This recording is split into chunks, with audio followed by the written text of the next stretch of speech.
BJP সরকারের প্রথম মুখ্যমন্ত্রী, কি প্রতিক্রিয়া? একদম দাদার সঙ্গে সর্বদা ছিলাম, আছি, থাকবো, এবং এটা আমাদের প্রত্যাশিত, এটা আমাদের অনেক অনেক অপেক্ষা। আমরা দাদাকে মুখ্যমন্ত্রী দেখতে চেয়েছিলাম, দাদাকে আজ মুখ্যমন্ত্রী দেখেছি।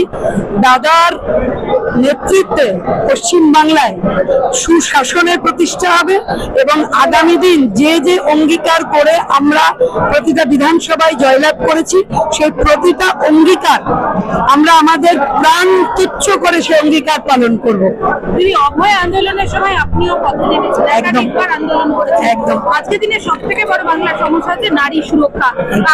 আপনার কি মনে হয় যে বিজেপি সরকার যে এলেন এবং নতুন মন্ত্রিসভা গঠন হলে এই যে নারী যে সুরক্ষা, সেটা কি একটা গুরুত্ব? দেখুন, যে অঙ্গীকার আমাদের, তার মধ্যে প্রথম 4টে অঙ্গীকারের মধ্যে একটা হচ্ছে নারী সুরক্ষা। প্রতিটা ওয়ার্ডে শুরু হবে দুর্গা সুরক্ষা স্কোয়াড।